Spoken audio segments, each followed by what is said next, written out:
Hello. What's going on, people? What's good? What's good? What's good? We're back at it again. Back at it again. I got my boy Real Brother. Real, you are live with us. What's going on, RealBrotha32? What's good, everybody? It's your boy RB32 checking in with CoVa. What's up, baby? Good What's to see you. happening? Man, thank you for having me, bro.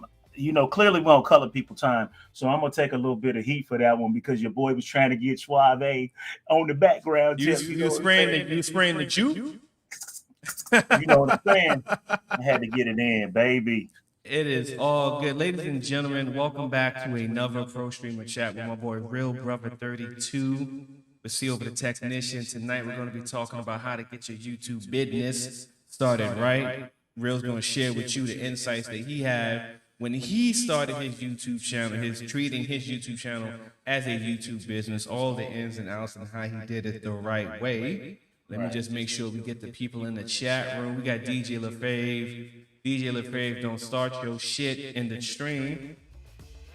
I see you, DJ LaFave. Let me get the Twidget working. DJ LaFave, first in the box. The crowd anxiously waits. I know you guys are anxiously waiting. I know you guys are anxiously waiting. We multitask with the best of them, baby. What's up, Glitch Nation? How y'all doing? We got Glitch Nation in the building. Glitch Nation's in the building. Let me get a 1 in the chat or a fire emoji if Glitch Nation is in the building. Shout out to Glitch Nation.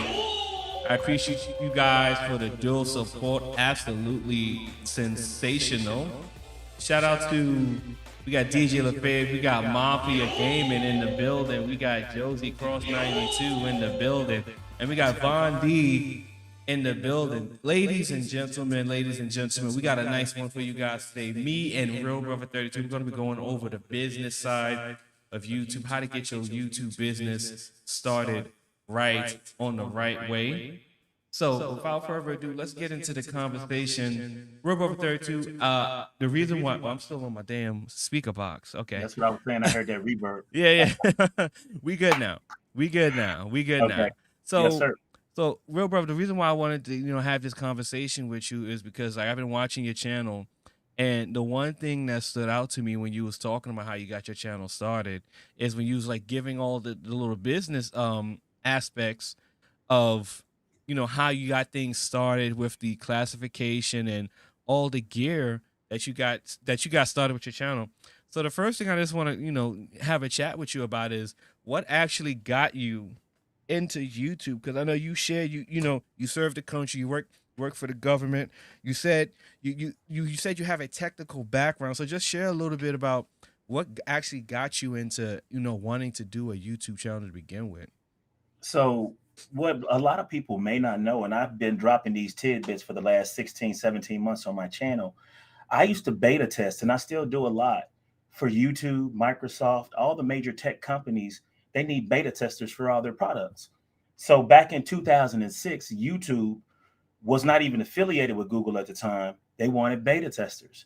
And I was that guy in the chat rooms that was always moderating chats and testing their software and the latest update, how it worked on BlackBerry versus because iPhone didn't start to 2007, how it worked versus the other devices that were out there. And I had a BlackBerry back in the day, so I was always beta testing the BlackBerry software for YouTube itself before they became a part of Google. Rest in peace, BlackBerry.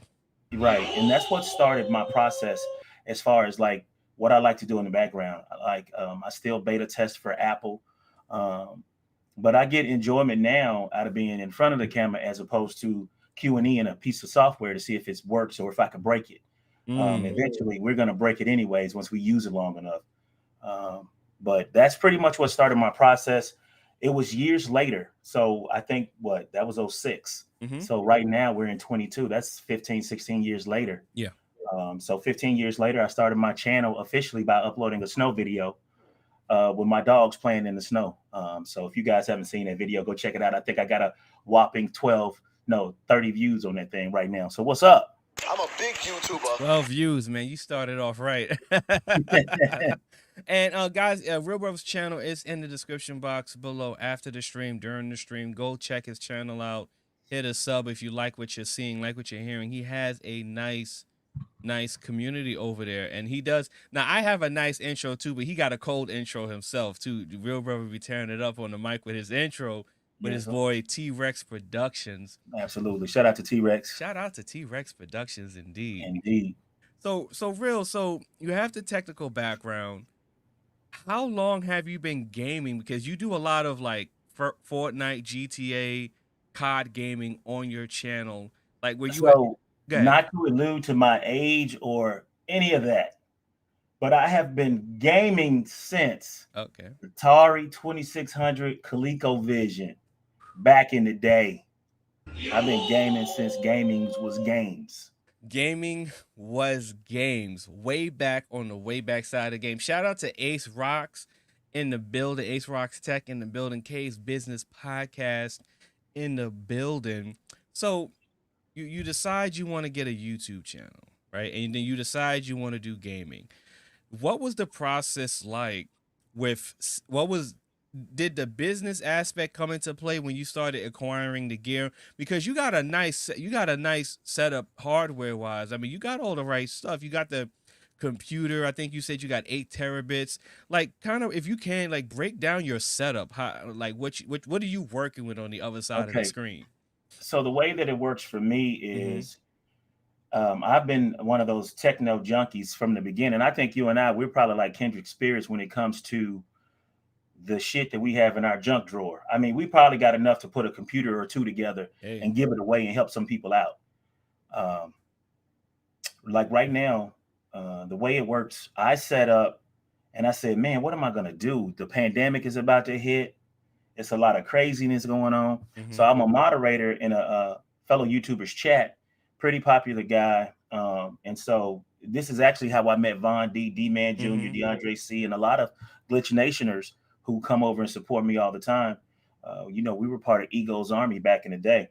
But anyway, what Ego did was he issued a challenge to his people and said, hey, instead of allowing the pandemic to take over your world, clean out your basement, do something that you've always wanted to do, put some time and effort and energy into something that you feel like you could make an impact. And I was like, man, I'm gaming anyway. Let me buy my desk. Let me set up my stuff. I had 5 monitors in my basement just sitting there because I had a lab down here to where I would come down and re-image drives and do stuff like that, previous work situations. So I'm like, man, I got enough stuff right now to just pop off. So what I ended up doing was I'm really good friends with a guy for the last 17 years here in Virginia. He runs a pawn shop, but he has new equipment of all types, shapes, and sizes in his facility. I went in there and I found a $2,300 system at Best Buy, but he had it in his shop for like $1,000. Wow. And I was able to haggle him down to about $800 and get that gaming PC to start my business. That was the first piece of equipment that I acquired to start my business. Wow. So you got so did that gaming PC have the RTX 3090 in it, or did you buy the RTX 3090 separate? Everything that's in there now, I upgraded piece by piece because when you buy those systems, they're not necessarily ready for what you might put them through. And I play for hours on hours, anywhere from 4 to 12. And at the same time, what I end up doing a lot is streaming through the gaming PC, but I'll utilize my PS5 or another console to get the game out to the people. So you do a lot of streaming. So when you're streaming your content, you're using a capture card, connecting the console through the computer and streaming like that? I have an Elgato MK42 4K processor. 4K, yeah. It's a PCIe slotted device. As a matter of fact, C-Ho, I am out of slots because that 3090 is a beast. and it takes up the last few Bro, slots. like, listen, I got that shit. I got just the very last PCIe sliders for my 4K capture card as well. Okay, Yes, I sir. got no room for a sound card, nothing like that. That is it. So when we look at like the business aspect of things, right? Yes, Did you sir. get did RealBrotha32 come before the classification? Like, what type of classification do you have your YouTube business as? Like, what is it, LLC, sole proprietor? So before I even get too deep into the situation, I wanted to break it down for people who may just want to hear the layman's terms. Yes, Of, definitely you are here to break it down to the meat rack. so the thing is, you got business type 101. That's the thing. You and I, we talk, we throw out those adverbs and those nouns, and we rattle it off, but we know what it is. An LLC, what is that? An LLC is a publicly owned company, but it's yours. They can't go public. LLCs are private companies that can't go public. So RealBrotha32 Incorporated is not an LLC. I'm an S Corp. Believe it or not. S Corp. Yeah. So an S Corp is a smaller corporation that can have less than 100 people, 100 shareholders, max. That's it. But as time stands right now, there's only one shareholder of RealBrotha32 Incorporated stock, and that's me, right?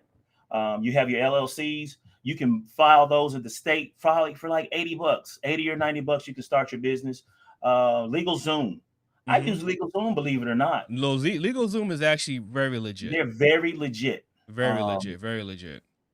So with me being a C Corp, it's the way I pay myself. It's the way I firewall my personal and private funds versus any monies that are made from YouTube. And there's several others. There's nonprofit, sole proprietorship, like you said.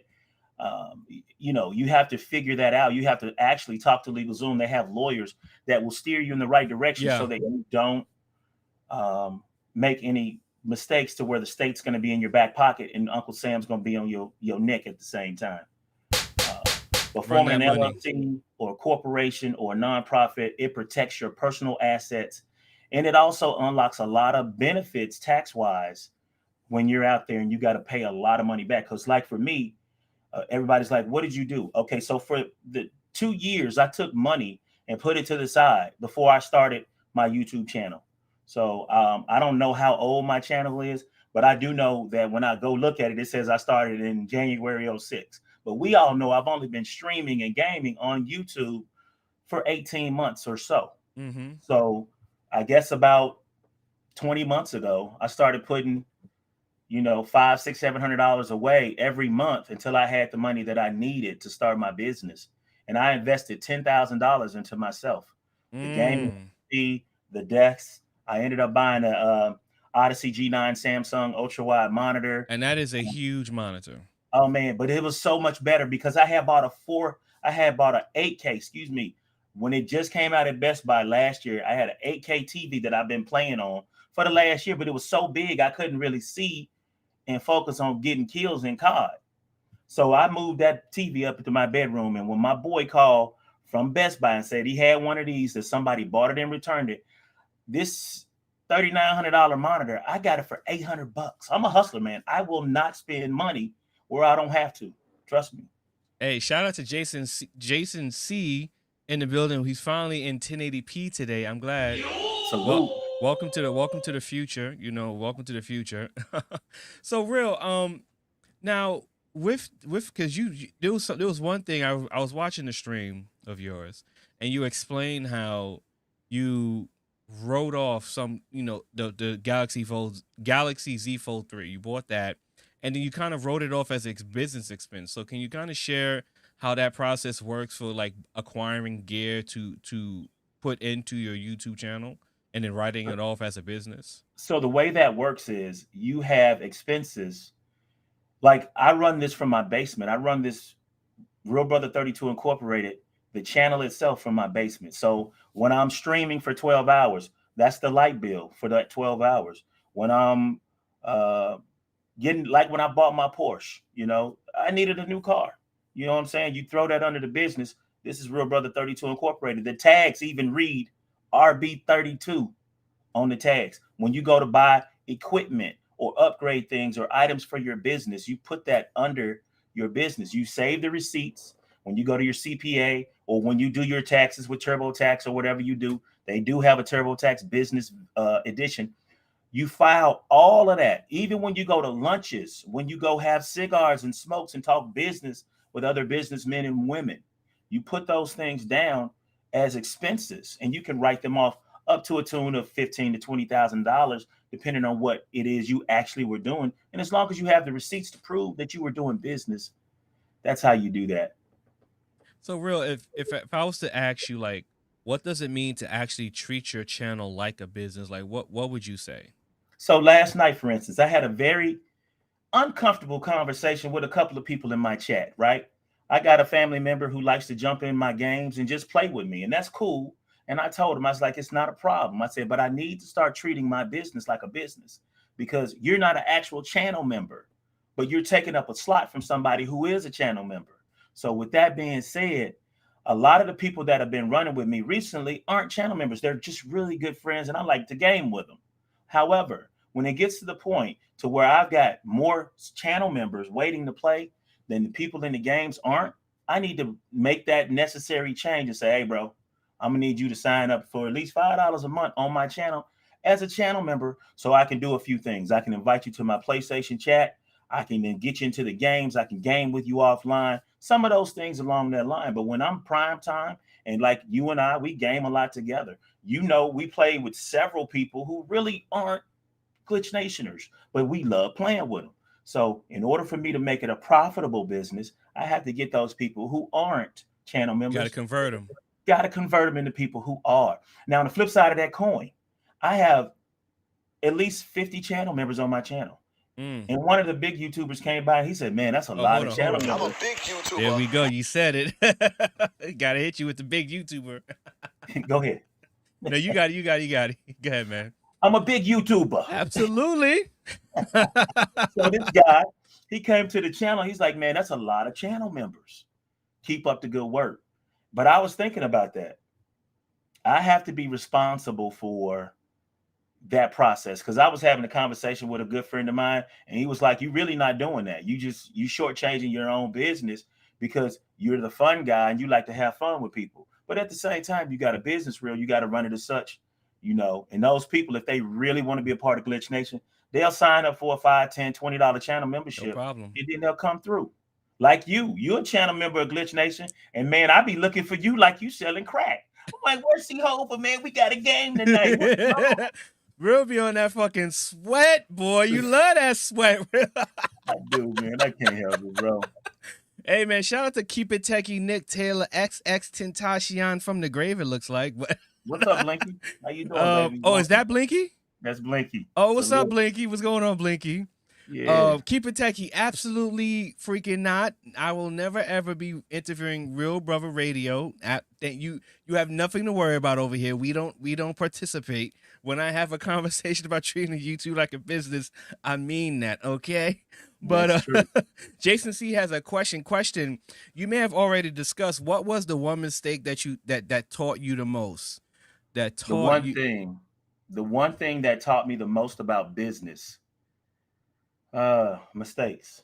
So well, I would say, I think that maybe if Jason C could just, reiterate that question a little bit better, because I would assume that the question is, you may have heard, what was the one mistake that taught you the most about starting your YouTube business? That's what I believe the question is. That might be a good one. What I'll say is, so we'll go with that.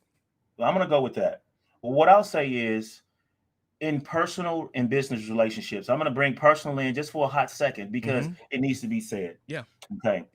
So when I was starting my YouTube business, I was getting a lot of pushback from someone in my life that was supposed to be cheering me on. And what I learned was, you can't mix business and pleasure. When you're dealing with a business idea and you put the money to the side of your own volition, your own hard-earned cash, and ain't nobody else put in on that, whatever your convictions are, your faith, your beliefs, go with it. Don't let anyone sucker you out of your dreams, whatever it might be. If somebody's on YouTube and they try to bully you off your channel, don't let them push you off your dreams. Push forward and move through. So in layman's terms, keep your money and your relationships separate, business and personal, because it'll save you so much of a headache in the long term. You'll see who's really there for you and not there for your funds and your business. All right.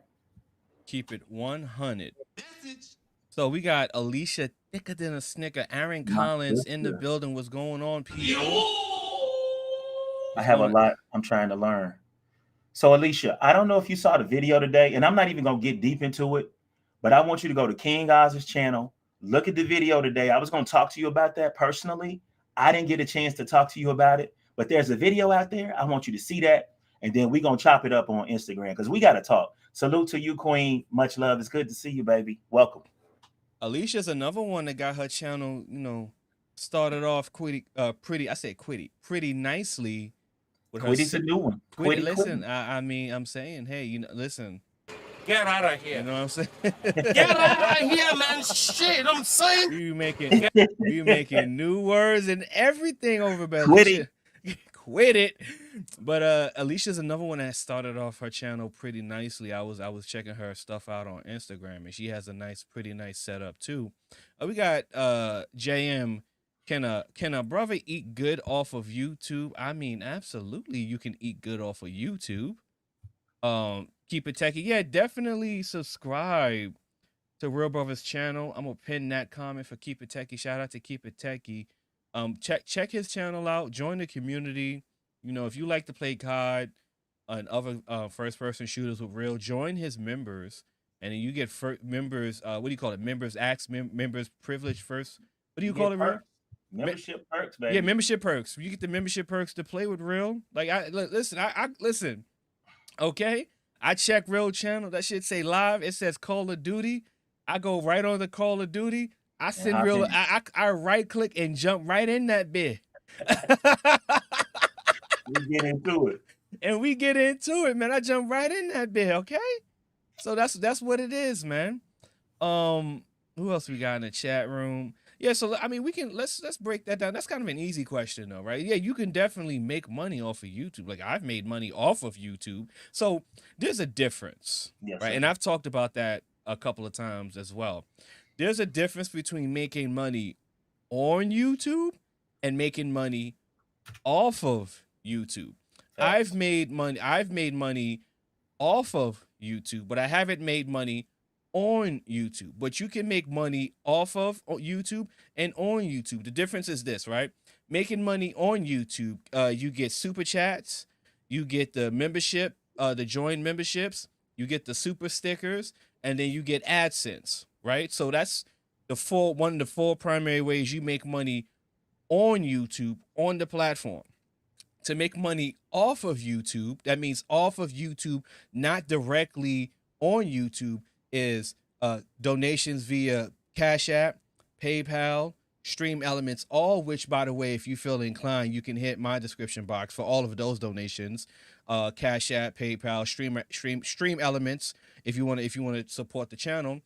Then you can support that creator. Then that creator can make money with affiliate sales, brand deals, sponsorships, things like that. Make money off of their channel with Patreon, Subscribestar, fan base. So you can actually make more money off of YouTube than you can on YouTube. Because if we really look at it, I mean, most people they don't even make $1 off of YouTube when it comes to AdSense. So if you're looking at people like Mr. Beast or MKBHD or PewDiePie, like these creators who have millions and millions of subscribers, like they make a pretty penny, but they make much more money off of advertising and brand deals. For example, Mr. Beast, out of an estimated pie chart of his earnings off YouTube and on YouTube only factors in for about maybe 15 to 20, I think it was 27% of his total income. The majority of his other income comes from merchandise. And I forgot the merchandise aspect too. And there's merchandise, which is hoodies, hats, mugs, t-shirts, posters, artwork, right? There's the merchandise aspect. Then there's the affiliate sales, the brand deals, the sponsorships, the the money that's earned on different business deals because the YouTube is driving traffic to it. So to answer your question, and real, you chop in too if you got any other, you got anything else you want to say on top of that. But yes, you can definitely eat good off of YouTube if you're doing things the right way. Can you eat good off of YouTube?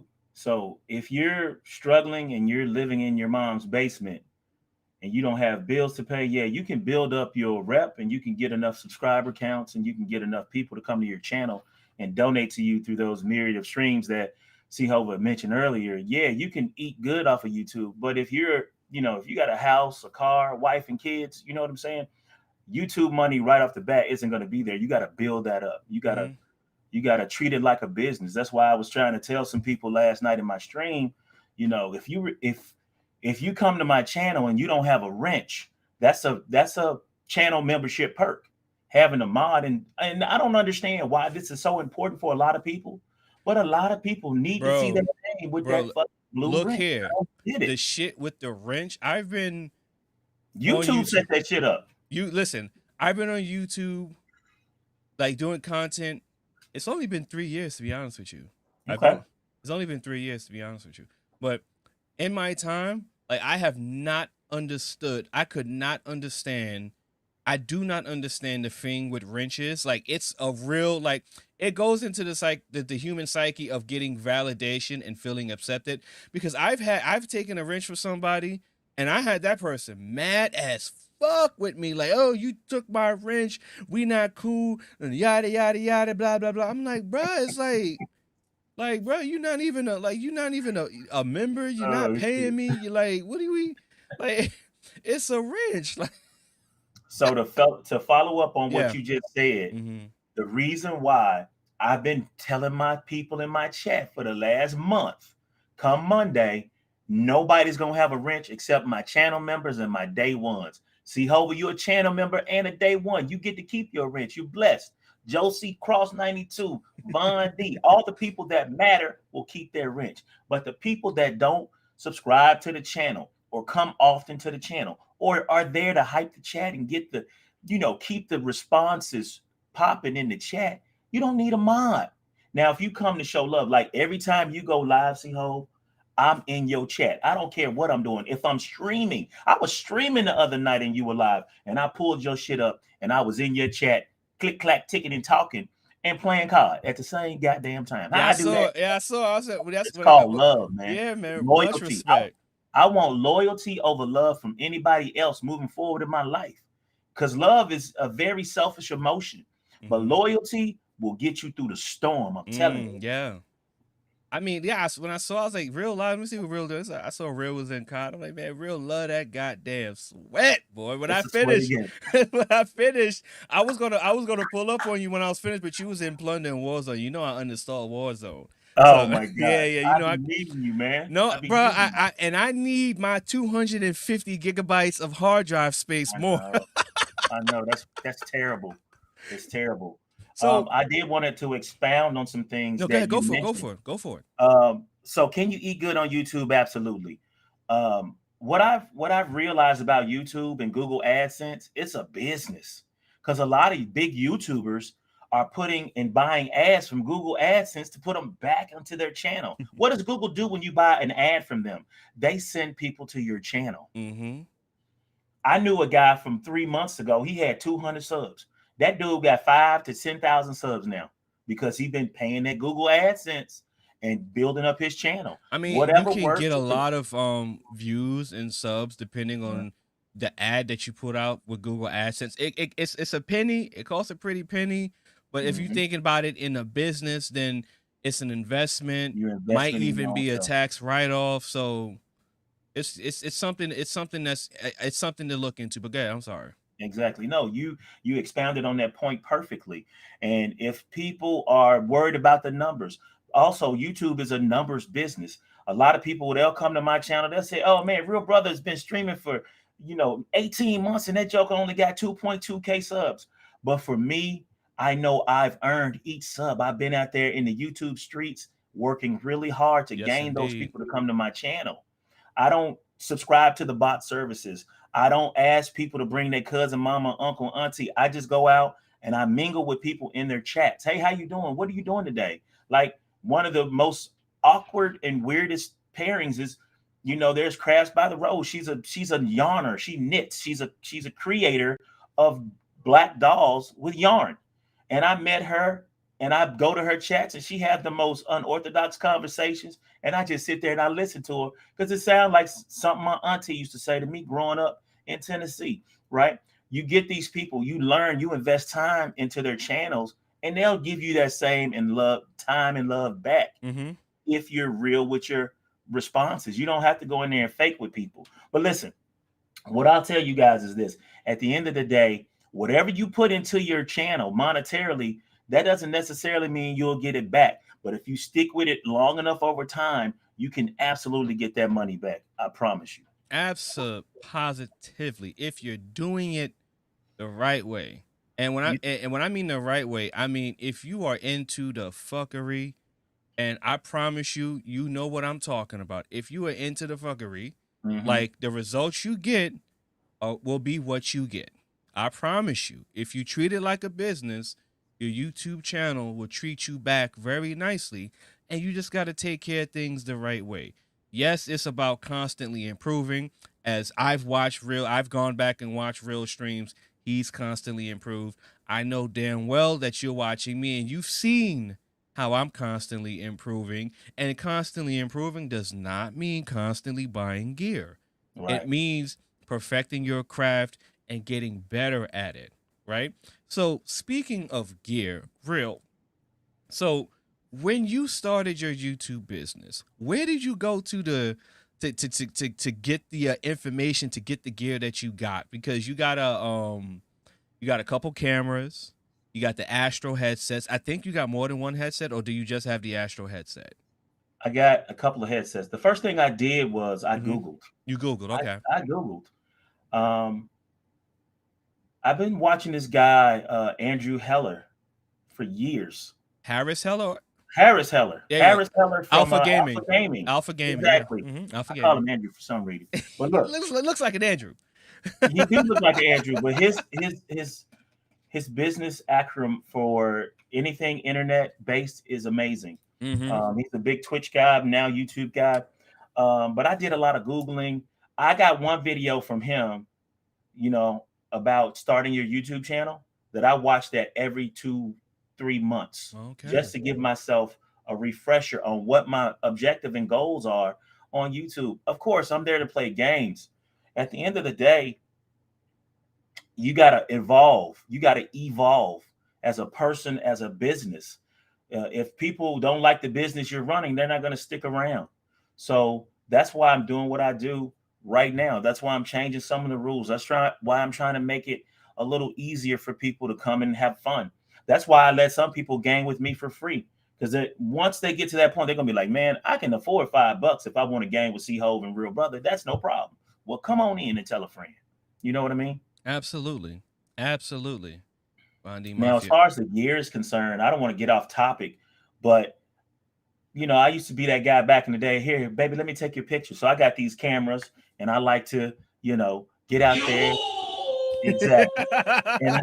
and I like to capture beautiful things. And part of that, it could be a car, it could be a woman, it could be a building. Listen, I did that. I did that growing up. I did that for years. So ain't nothing wrong with that, man. It could be any inanimate object that you have a focus or desire that you want to capture for life. Immortalize it. So I had cameras all around my house. I said previously to you before, I had 4 DSLR cameras over the years. The newest one that I purchased was a Sony A6300 4K DSLR. And that's the one that I got the dummy battery power plug. I got the HDMI cable. I got the capture card we discussed. And all I need to do now is find a mount, because I want to mount it right here on top of my screen. I don't want to sit it on a tripod. In your professional opinion, should I set it on a tripod or should I mount it on top of my monitor? What do you think? Well, you don't want to mount it. Well, there's ways you can mount it on the monitor. Like, I'm not a big fan of mounting things on monitors, just in general.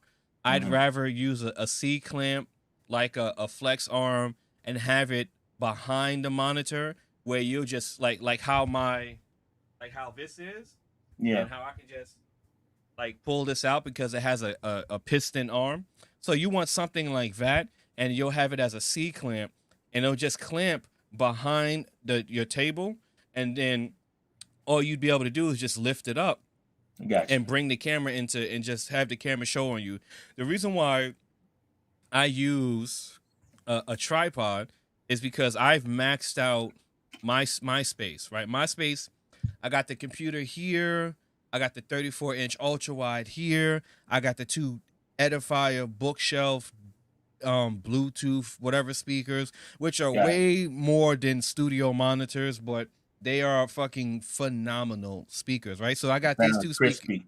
Yeah, they're beautiful speakers, right? So I got these two speakers here, right? Now I got my Go XLR, and the reason why I got the Go XLR because the Road Podcaster Pro is just so fucking big. So it's not.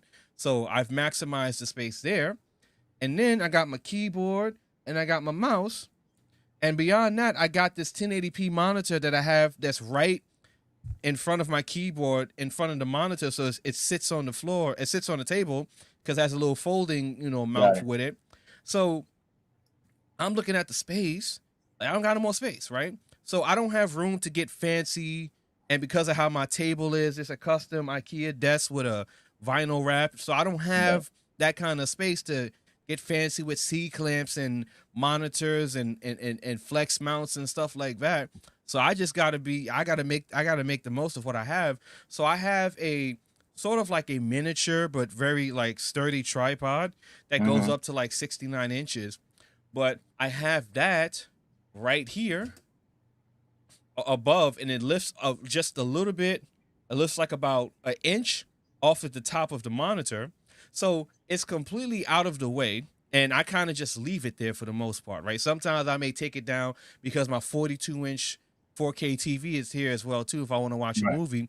But beyond that, I kind of just leave it there, so because it's at a portion of the TV where it's not really covering any information if you're watching a movie. Like, it's not really in the way.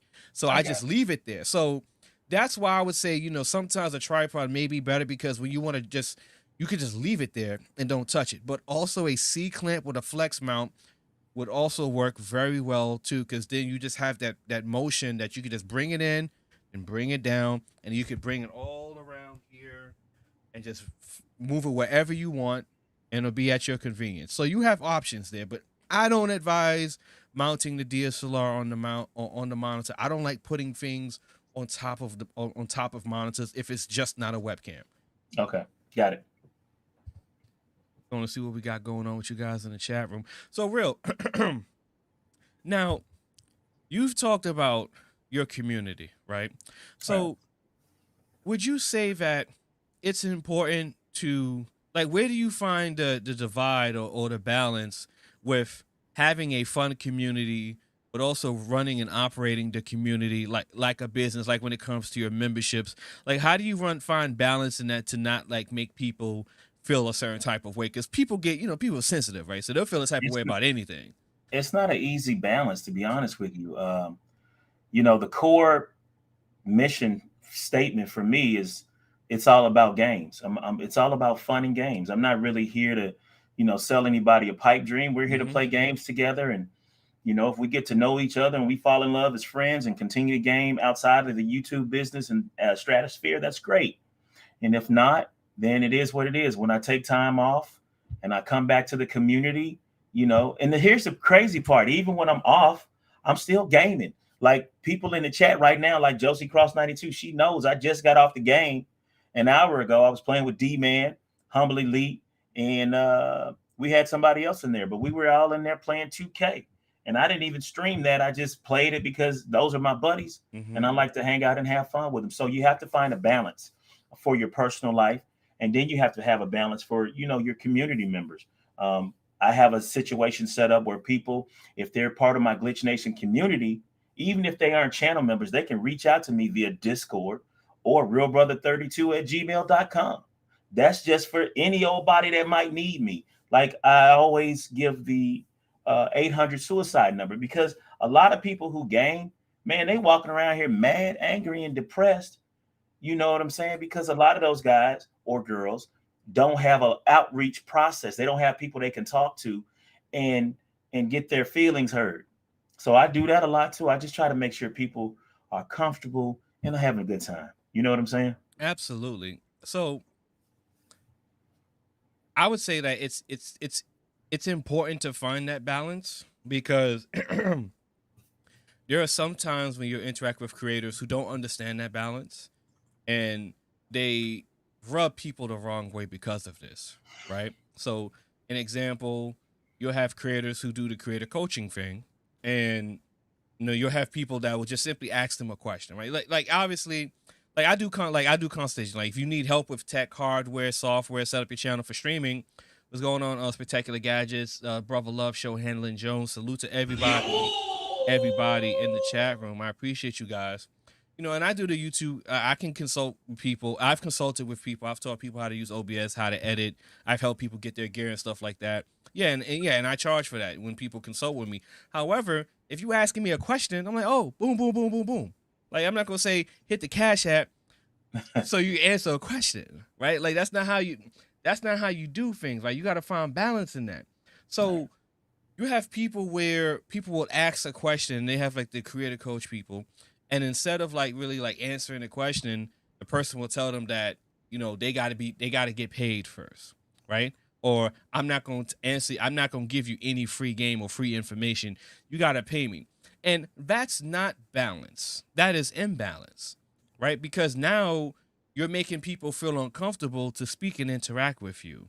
Where on the other side, you should make people feel comfortable, but they should also understand that when they want to inquire about something where it's a service or a fee, then they should already have an understanding. Okay, so if I want to play with Real Brother more consistently, get on his squad, I gotta become a member. He lets me on for free, but if I want to get on there consistently and just be like CoVa and just boop boop and just pop on there, I gotta be a member.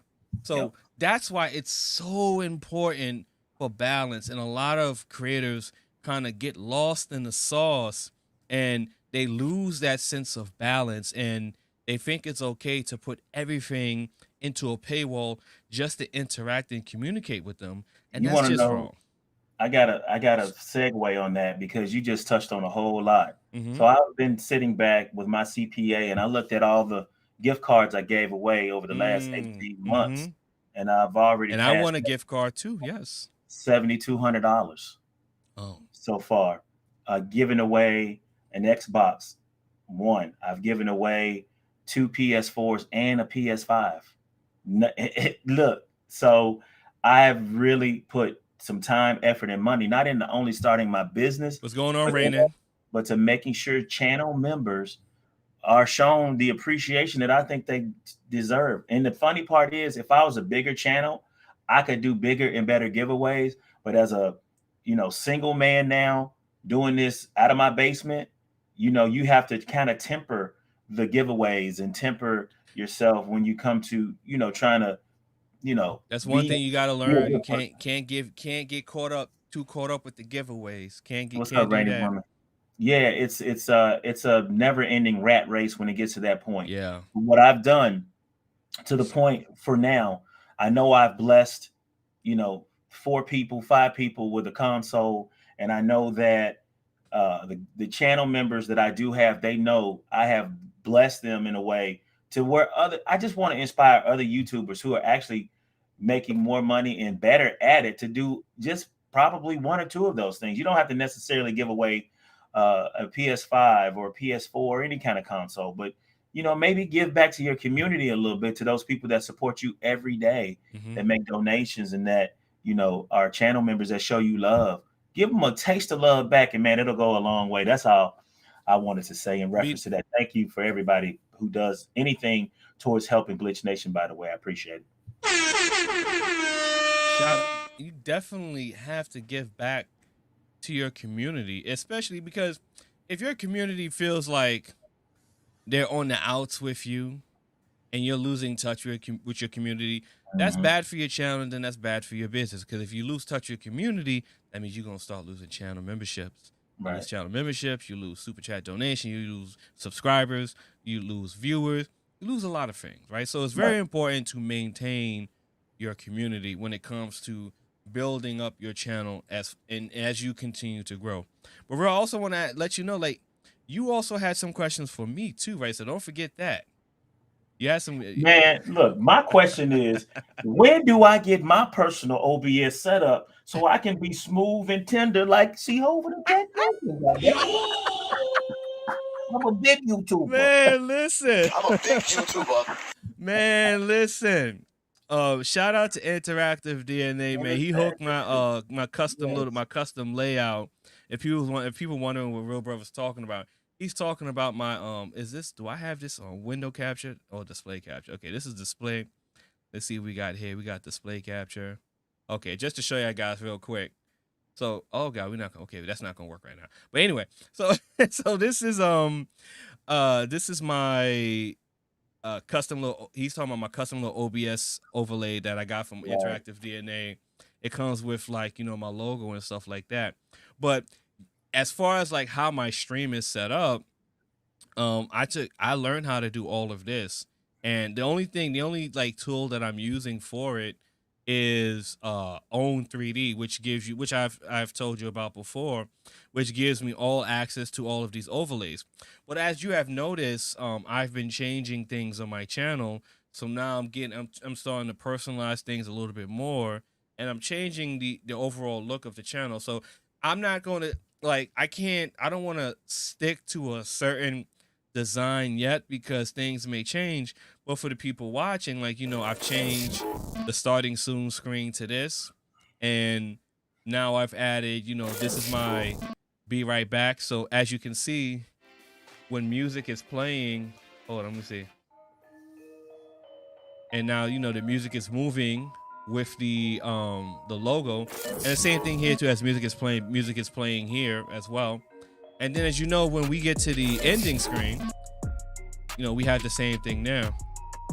So I've been changing things to make things a little bit more personal, but I'm not, you know, 100% on the actual 100% design. So that's why I haven't even changed my logo. Like, I haven't even changed, like, the way my CoVa logo look, and I haven't really changed the banner yet because I'm still trying to figure out, like, what I want that to look like.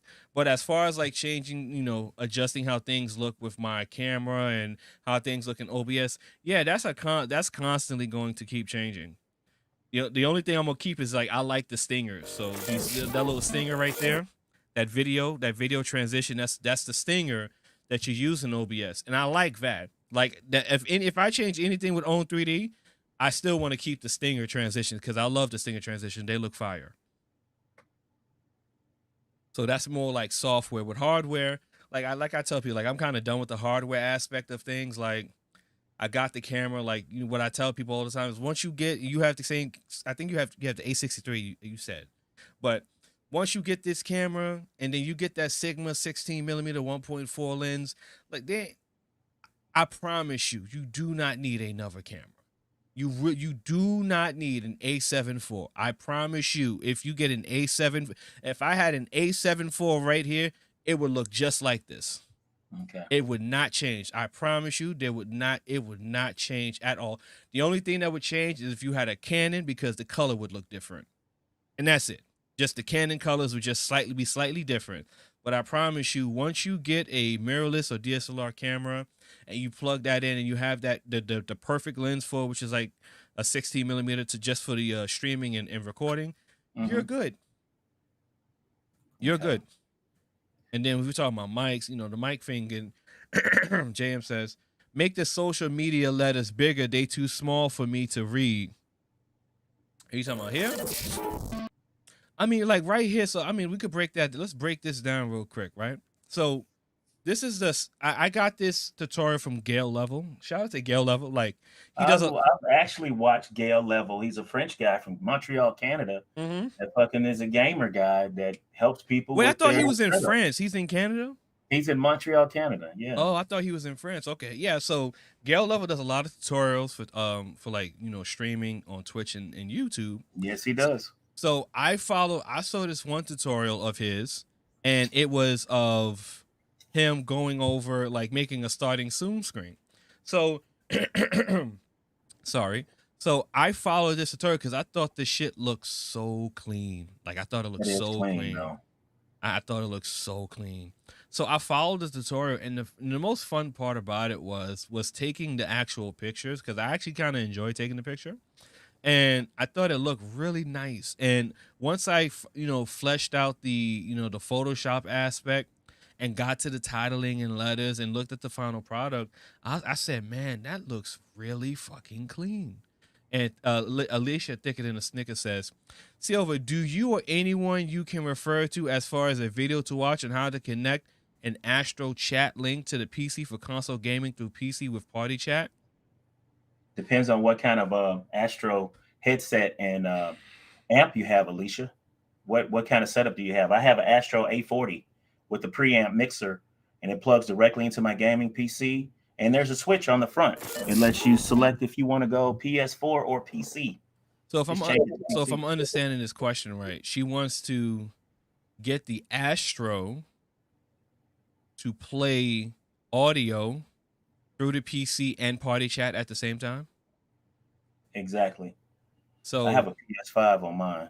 So that sounds like a out here modeling. I'm a big YouTuber. Yo, this guy be home crazy. So PS5 notorious. So that sounds like a voice meter issue. That sounds like you need to learn how to route different audio sources into one source, right? And I'm going to show you an example of that, right? Let me just finish talking about the starting soon screen. I'm gonna actually point you to someone who talks about that a lot, right? So, once I finish the starting soon screen, so to get to the social media icons, right? So the social media icons don't need to be that big, right? Because it takes away from the aesthetics of the actual starting soon screen, right? So it's meant to be minimal, but draw attention to the picture and not, draw attention to the social media icons. So that's why the social media icons are the way that they are. They're aligned symmetrically with the starting soon screen straight down the middle.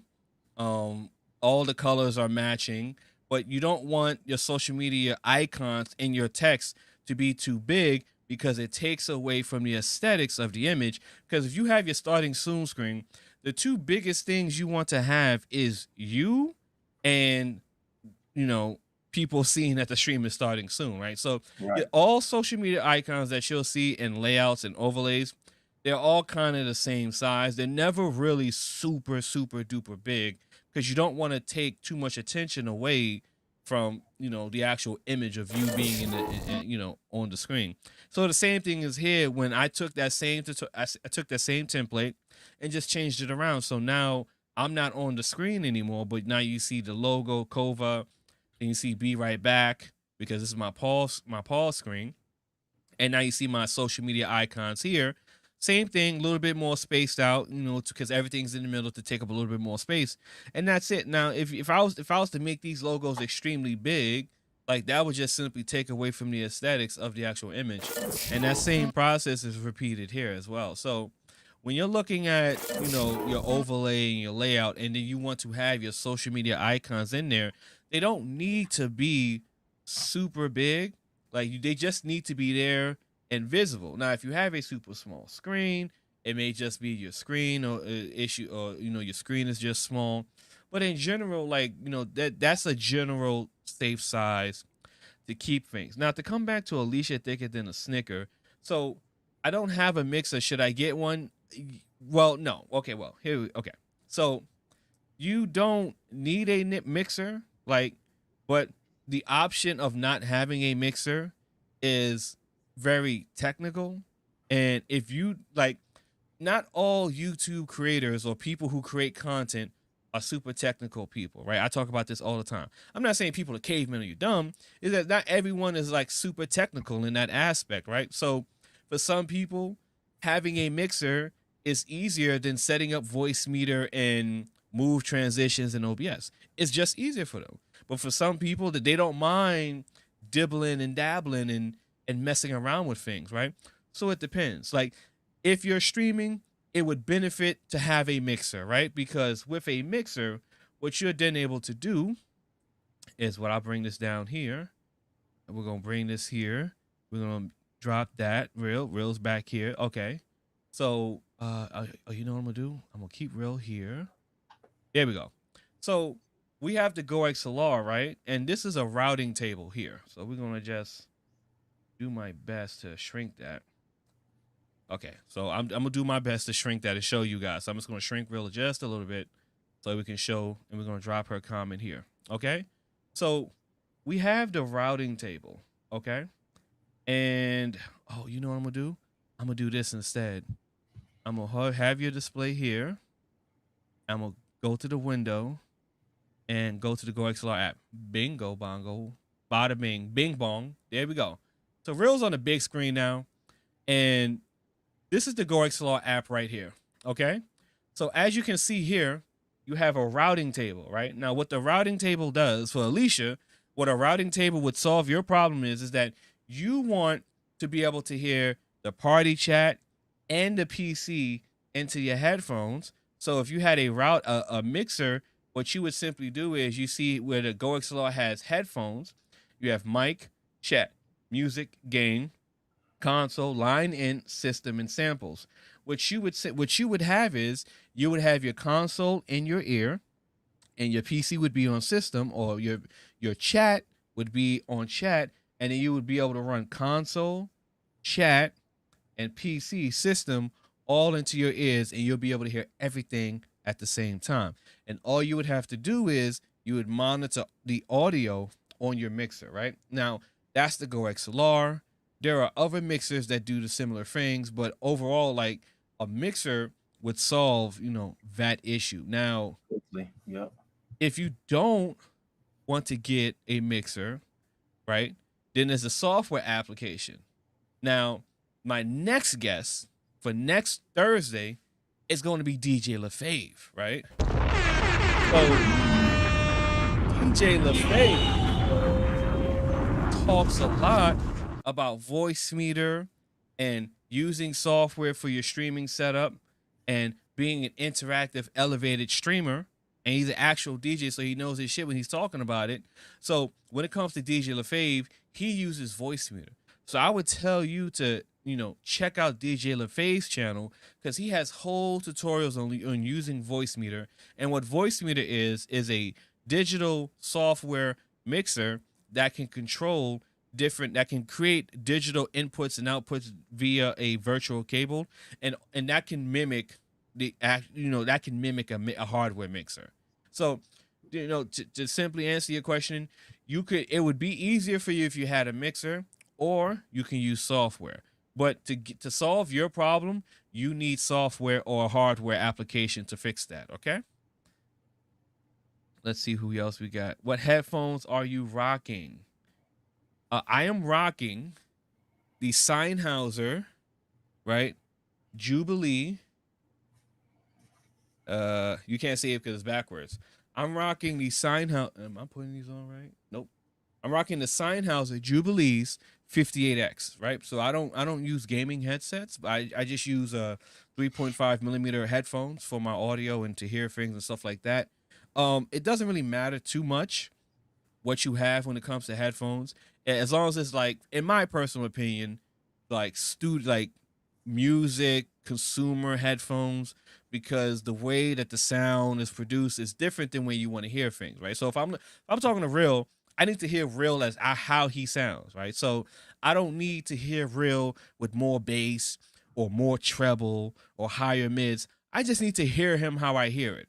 And that's the same thing when I'm EQing my voice, right? When I'm setting up my microphone and I'm tweaking things on my mic and my software, my hardware, I need to hear my voice the way it needs to be heard. I need to hear my voice with more bass or more treble or more higher mids or higher lows. I just need to hear everything the way it's heard. So that's why I kind of get these like studio reference monitor headphones, and that's why I use them for my stream over consumer, like the Sony or Bose or things like that. So who else we got? We got T-Roy, Ballistic Gaming. What's going on? I know this is off topic. Nothing is off topic. Facts. I know this is off topic, but I have skip frames detected on Streamlabs OBS. How do I fix that? That is I stopped using Streamlabs OBS. Yeah, listen. Um, you should stop using Streamlabs OBS because of that exact issue, right? So the very first thing you should do is stop using Streamlabs, okay? Because Right. Streamlabs takes up more resources than OBS because Yep. OBS is an open broadcast software. It's plain as plain could be. It is literally the flattest girl in the gym. Okay, she ain't got nothing. I'm a big YouTuber. It's really like it ain't got nothing else going on, but it's there. Okay, so OBS is just there. It got nothing else on it. Streamlabs got the merchandise. Streamlabs got the overlay. Streamlabs got the store. Streamlabs got the social media. Streamlabs OBS has so many things going on. All of these things are running concurrently and taking up your resources, right? So first thing first, remove Streamlabs OBS from the equation. Second thing is dial down your settings because the frame skips, right? So if we're looking at frame skips, right? So we're gonna go to tools.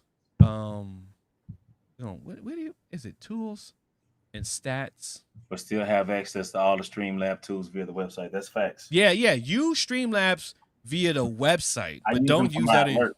Yes, I use it for my alert too. It's good for that, Yeah. but don't use it for nothing else. Okay, don't use it for nothing else. Yeah, I got me tripping today. So here we go. So we got CPU usage here, right? So this is my live usage, okay? So as you know, I had issues on my computer and I fixed all my issues. So first, when you got to go to stats, you got to see where the skipping is coming from, right? Is the skipping coming from drop frames on the network? Then it's a network issue. Is the skip frames coming from due to rendering or encoding lag? Coding, CPU, rendering, I believe that's the GPU, right? Vice versa, whichever one you figure it out. But rendering and coding is CPU and GPU. Is the lag coming from there? So if it's GPU, CPU, that means you're running too many high settings. You need to dial it back. That means you swinging too big for your britches. You need to come back down to earth. But you just got to dial things back to fix your settings, right? But the first thing you can do is simply remove Streamlabs OBS from the equation. I hope that answers you. Real, you got anything for that? So the reason that I stopped using Streamlabs OBS is because when I was streaming, I would get random shutoffs of my stream. I would get, like, when COD would die, it would kill my whole stream. I would get buffering. I would get errors. I would get all kind of issues. And what I found out was Streamlabs OBS is a memory hog for the PC. It takes up so many resources that it was unable, even though I had a nice, decent GPU in my gaming system, I was not able to functionally run a game, play a game, and stream it at the same time because Streamlabs was such a resource hog. Once I removed Streamlabs OBS and put on Granddaddy OBS, or AKA the old school original, I haven't had a crash in my stream since. No, like it's that prolific for you to do it. Now it'll be a little bit of a learning curve for you, T. Roy, but at the same time, it'll take you like 2 days, and you'll it's be a back. learning curve for everybody, bro. Yeah. It is. Like it's like the one thing that scares people away from OBS is the user interface, right? Because It looks old school. Yeah. it gives you it gives you nothing. Like OBS gives you stock OBS is scary as fuck, right? Because it gives you absolutely nothing, right? True. There's no you can put this here. You just got to understand what to do. But once you take the time and once you set everything up, I promise you, you will uninstall OBS and only use Streamlabs, like DJ LaFave says. Where's his comment at? I don't see it. Like DJ LaFave says, you use Streamlabs for their tools via the website, like the tips and donations and things like that, or the alerts, which are 100% legit, right? But anything else, no. So JM has a question. I think we might have two different opinions on this one. As far as sound quality, do you think wired headphones are better than wireless? What do you think, Real? Wireless versus wired. I'm a bit of an audiophile when it comes to music. I'll be honest with you. The AirPod wireless buds from Apple, they don't sound that good. I'll take a 3.5 millimeter jacked headset uh, any day that I can plug in. But see, now these new phones don't have 3.5 millimeter jacks. You got to have wireless headphones. Like right now, I got some Samsung Pro Buds. Now I don't use Apple products anymore, and again, I'm stuck with a wireless connection. I don't have. So when I listen to music in my basement of my 45s or my records or my fucking vinyls, I got an old school one of them old big granddaddy jacks. You plug it in, and the long stem that goes from the headset, and you can sit back and drink a glass of wine and actually hear. I like to hear the scratches and the skips in my records. That's the beauty of the audio setup that I have with my old school setup. I don't really like the wireless setup, but to each his own. And I agree. Wired is better. Wired is better for streaming. Wired is better for editing There you content, go. listening Yep. to music.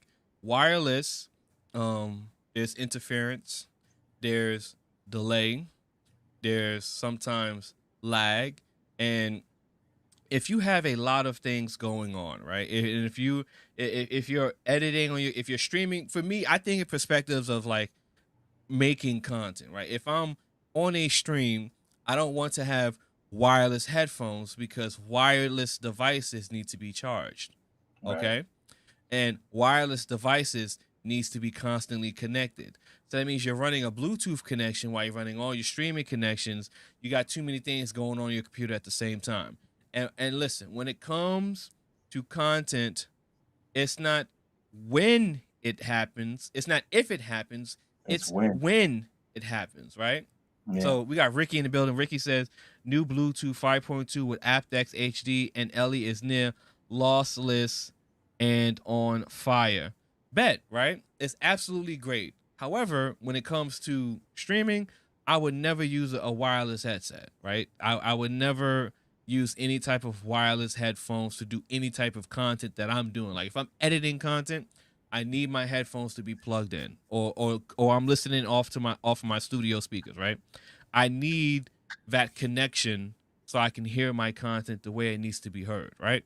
Now, to each his own when it comes to personally when I'm out and about, I have my Bluetooth headbuds, my Galaxy Buds Live, and I have my Sony WH-M2s. And at this point now, I really don't care. I don't really need to buy any more wireless headphones because they don't really sound that much better to me. So I'm pretty much good with what I got now. Those Samsung Buds Pro bothers my ears like the material. Yes. So the Samsung Buds Pro use nickel in the composition of the headphones, right? So for certain people, they have a slight nickel allergy and it causes an irritation in their ears. That happened to me. It wasn't as bad as other people, but it was very uncomfortable. It irritated my ears, and because of that, it was an easy return, and I kept my Galaxy Live. So it's really because of the nickel that they use, and I don't believe that they'll ever do that again because of the complaints that people got. Yeah, facts. I only use wired for editing. Yeah, I only use wired headphones. Now, again, when it comes to editing, I'm not going to use no. There we go. I can always pull shit out my drawer. Like, I'm not going to use these, right? Like these, like you see these right here? Like, okay, yeah, that's garbage, okay? So, oh no, I shouldn't have. Okay, there we go. Anyway, I thought it was going to clear the green screen. But yeah, don't do that. Like don't do that. Like if you got $20-$30, get you some nice little cans or whatever, right? I ain't saying get no $200 headphones, but just don't be editing your videos on no buds like that. Please don't do that. Okay? Because when you watch your video and you're trying to figure out why your video sounds a certain way, it's because you're not editing your content on quality audio equipment. You're editing your content on beaters. All right, you're editing your content on food stamp headphones. So if you're editing your content on food stamp headphones, you're all just gonna sound like food stamps.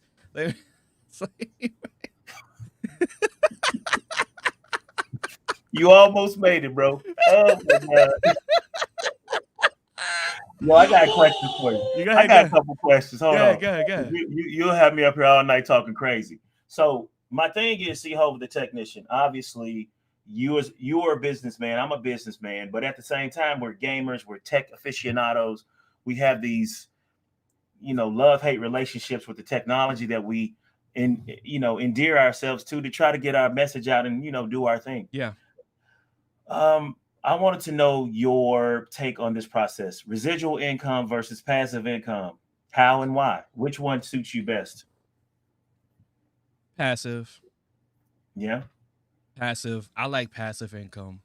I like generating income without you having to physically be there to do it, right? So Right. your YouTube channel can be passive income, right? If you have a profitable channel where videos gets the right amount of views, where you can get the right amount of AdSense, and your videos get consistent views every month, that Right. can generate passive income for you. Because the only thing that you have to do, I mean, obviously, if you have a business that's generating passive income, you have to make sure the website is functioning, right? Like you got to make sure Mhm. you're still putting articles on the website. So nothing is just like I'm not saying like an automated like it's just it's a click through funnel, because everything is nothing is 100% hands off. You got to do something. Even if you have a course like a Udemy course, right? No. Even if you have a Udemy course, you got to make sure the modules are up there working perfectly fine. You leave the modules up there and you got to add modules to it, but you're not having to stay on the Udemy site to generate income. Like you have it up there, you leave it up there, you come back and you make your additions and your subtractions, but you're still generating income because people are buying your course. And the same things with a YouTube channel. You still got to make your videos. Yes, you have to make your videos.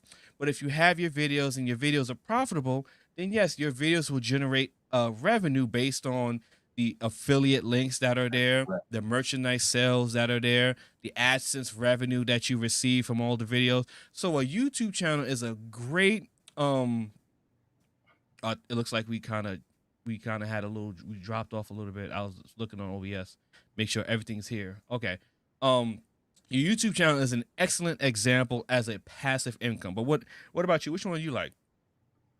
So, as a military retiree and a federal employee retiree, um, you know, I'm with the passive income as well, but I'm at the point now in my life where I'm looking at properties. Mhm. I want my money to work for me, not so much so where I have to always reinvest that money over and over again to try to make the next buck. I want to purchase something Mhm. that's going to increase in value rather than decrease. Because as soon as you buy that brand new Tesla, like I did 5 years ago, as soon as you drive that bitch off the showroom floor, you lose 30 Boo grand boo boo boo. right off the fucking top. That's no bueno. So rather, and see, now the older me, I'm not even trying to go out and get another Tesla. I'm at the point now, I'm just gonna ride something that I like. And my next purchase, it's not going to be a vehicle, it's going to be a property. Mhm. Because what a lot of people don't understand is the company Zillow, it's an app and a website and a company. They bought all these houses all across America and some parts of the world. Ricky says, "Thank you for your service. God bless you." Thank you. Shout out to Night Rider Ralph, Roy, all the good attention, man. I Glitch appreciate Nation in y'all. the building. Shout out to Glitch Nation. What's going on? What I'll say is, in lieu of what I was just going to say, Yeah. Zillow is the app and they judge these homes and you can buy homes from Zillow, right? Zillow over leveraged their company to the point of almost $4 billion. They bought so many houses in America, they can't even sell the houses that they purchased to regular Americans. They're selling those houses now to other corporations and shelled LLCs to alleviate the rent, the insurance, and all the problems that come along with carrying such a heavy load. Because every home you own, you have to have insurance, taxes, whatever, etc. So they're selling off half of their profits or their homes to alleviate that burden financially to their company. So what I would like people to understand or take away from this conversation is if you're going to put money into anything, definitely upgrade your technology, make your streams crispy, reinvest in yourself. But at the same time, while you're getting paid, put some money back into yourself. You know what I'm saying? Take a day off, go to the spa, get a massage, and buy some property, something that you can leave to your children. You know what I'm saying? That's it. When it comes to I'm gonna get to your question, Jan. When it comes, a lot of creators they use the term grind, right? You on the grind. You got to keep grinding. Grind. Do you feel that running a channel as a business that you burn yourself out with a grind, or do you grind yourself out, or what do you feel burnout for doing what you do on your channel, on your platform, and running You as a definitely business? you definitely know how to ask a fucking question. I'll tell you that. You must have went back and watched my series. I went 120 days straight for 12 plus I was hours each watching. day. I was watching. Remember, I was watching during that. I think I was watching during that time frame. Like it was like around like 60 or 70. You was at. I was Yeah, watching during so I that time made it frame. all the way to 121 days straight live streaming on YouTube. I don't know if anybody else has done that before, but I was putting in 12 to 15 hours every day in the midst of going through personal situations. Wait a minute, you were streaming twice a day? Sometimes I was streaming twice a day, or sometimes I would stream 12 to 15 hours straight.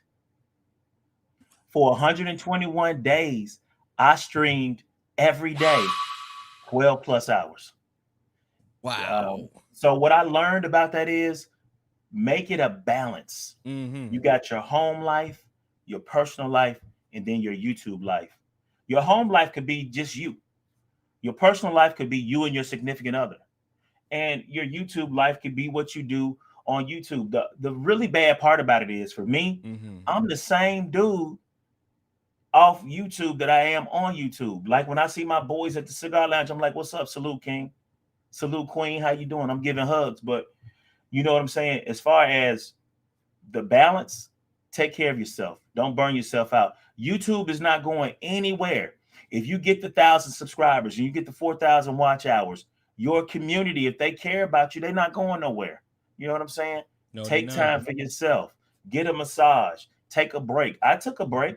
I'm not even working tonight. I'm over here with my boy CoVa, enjoying the and process. I appreciate that. Oh man, anytime you need me, I'll be here. I'm in your stream when you go live, even if I'm live. And that's why I try to tell a lot of people, like I used to have these people that were on my channel, and they don't come by the channel anymore. But the reason is, I used to tell them, I don't care if I'm streaming. What matters is what you do. If you're a streamer and I'm streaming, but you feel some kind of way, don't worry about me.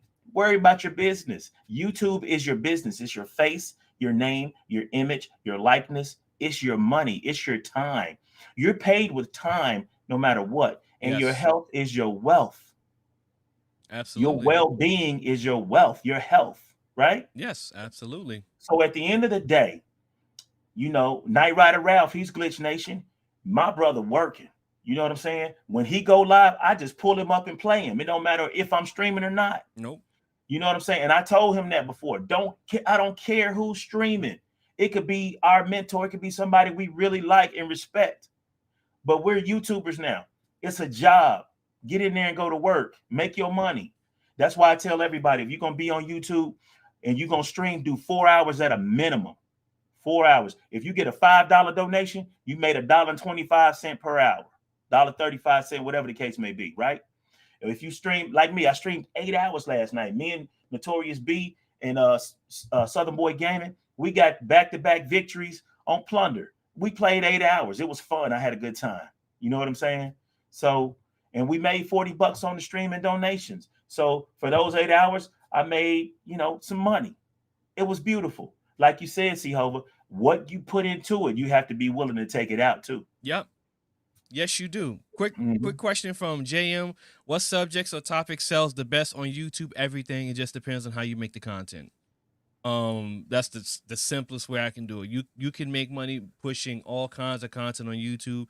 There's a niche for everything. There's someone that wants to watch it on YouTube. You just got to find that niche and make it profitable for yourself. You want to know in my mind, one of the most successful genres that is talked about and redone and copied and mimicked on YouTube is, and it ain't gaming. Reaction channels? Reaction channels. But here's one guy or girl. There's Love Princess, and then there's Kevin Samuels. She talks about empowering women, right? Don't get me started with Kevin Samuels, because Kevin Samuels talks about empowering men. Apparently, I'm one of those men that's, one of the elite men, because I bring in 6 figures and I'm, this, that, and the third. I own this and that, and I have this and that. But at the same time, I don't give a crap about all that. What I really look for is a woman that's going to treat me with respect and give me what I give her back. You know what I'm saying? That's loyalty. So those are the two things: reaction videos and people who try to indignify one sex versus the other, men versus the women, Kevin Samuel versus Princess Love. Come on, man. If you want to get into it, look those videos up, look that guy up, and see if I'm lying. Trust me, over here, I God. know more than I need to know about Kevin Samuels.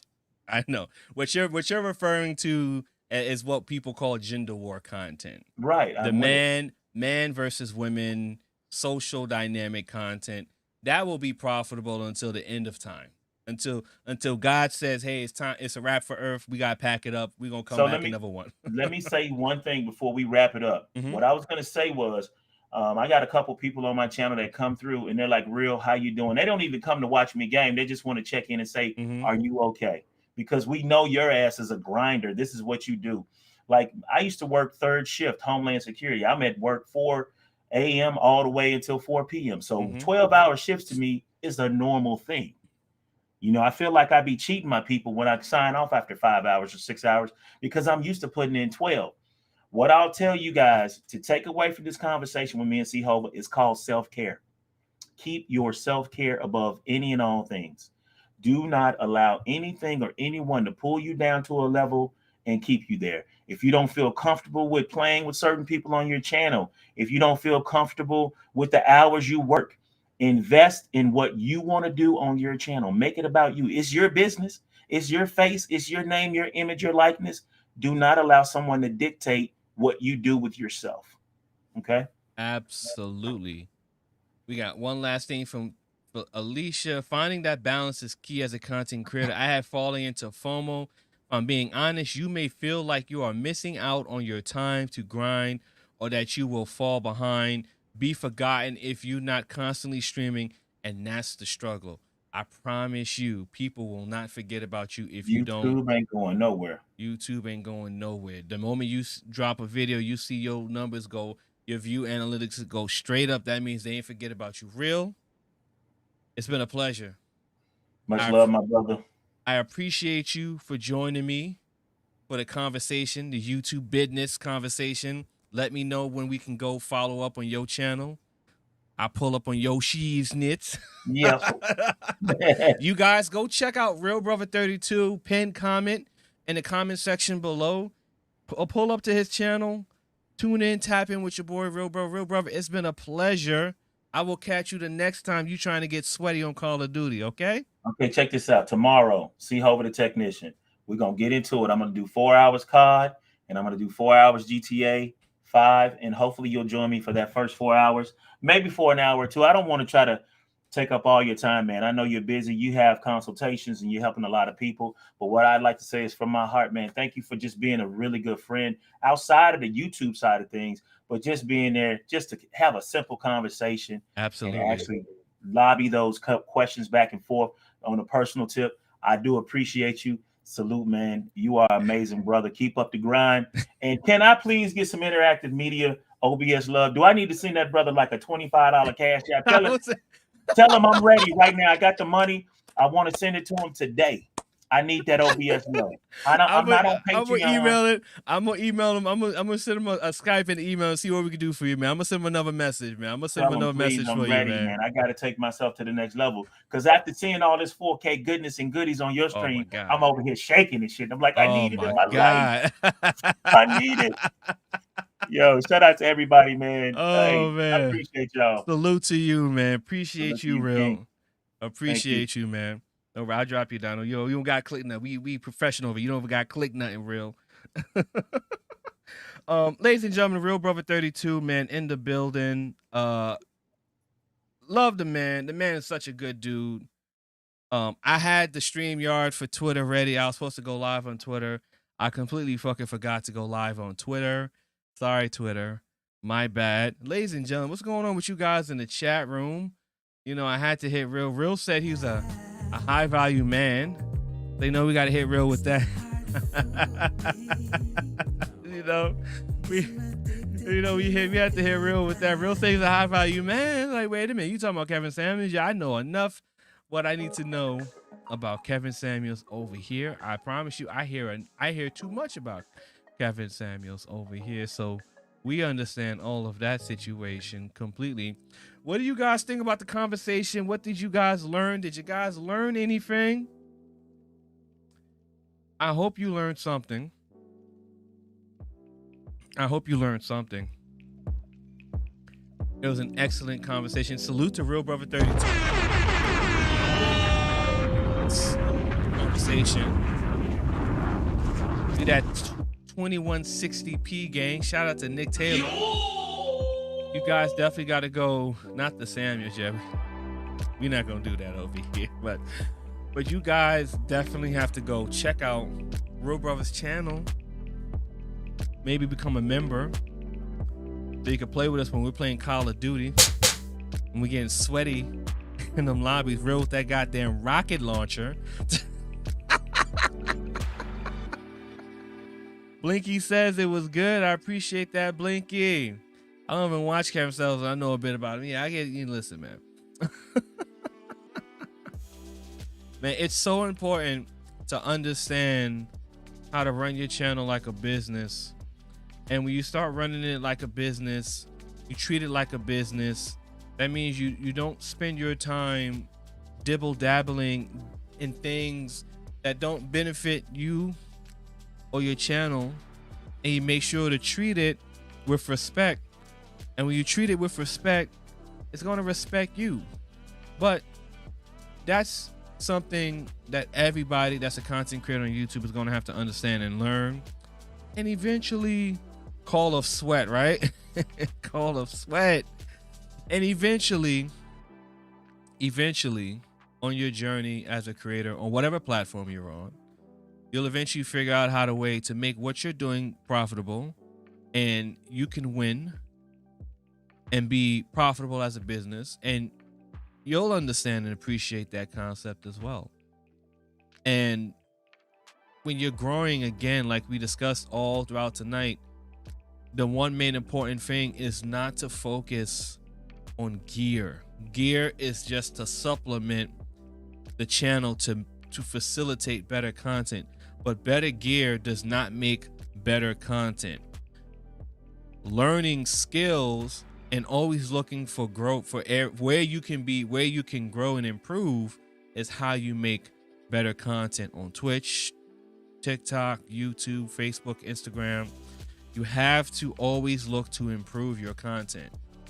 You can pay to do that with buying gear to help you shoot things better, a green screen so you can have digital backgrounds like this, lighting so your green screen can look much better, a camera so your camera looks much better, a mic so you sound better, a mixer so you can run your audio better, a new computer so you can run your stream better.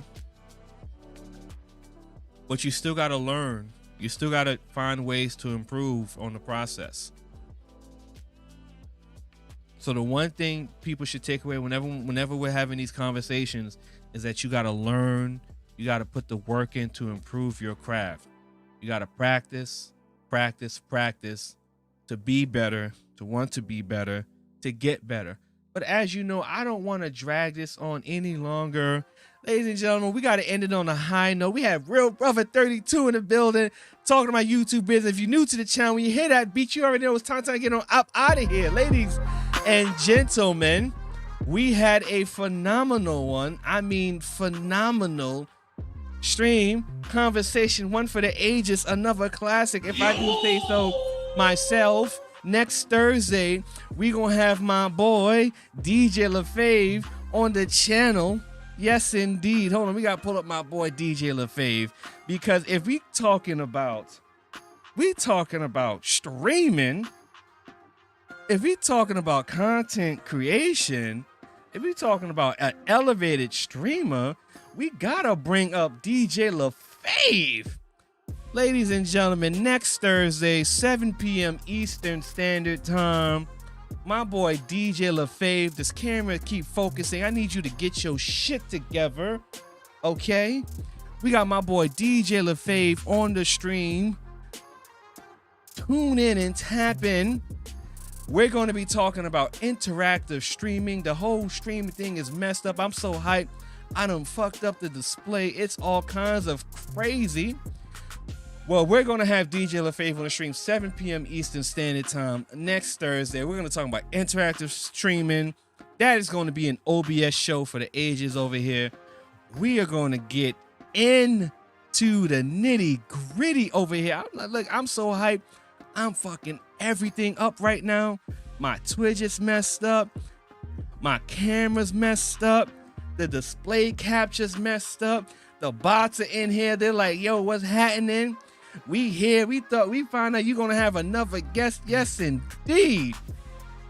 With DJ LaFave, that is going to be an OBS stream. As you know, like the outro, like the intro, we call this the coldest outro in the game because it absolutely is. Ladies and gentlemen, till next time, thank you, goodbye, and good night.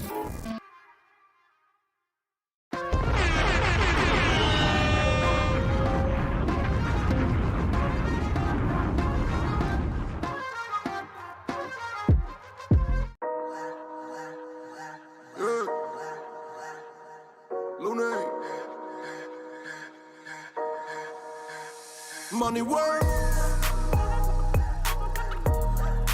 El mundo quiere dinero. Money work. Se arregla con dinero. Money work. Si me quiero educar, dormir en algún lugar, un lugar para trabajar, y si no hay para emigrar. Todo money, money, todo el dinero. Solo un par de gente se lleva el botín entero. Funny, funny, pasa verdadero. Si tienes lo verde siempre llegará primero. Pero llegaremos antes o después. Solo a lo suyo, que Dios te la ve. Que por más que tarde lo veré caer. Somos más lo bueno y tenemos fe. El dinero ya lo veré. No vendo mi alma, lo lograré. Seré el más grande, no olvidaré de dónde vengo ni cómo voy. Money work. El mundo quiere dinero. Money work.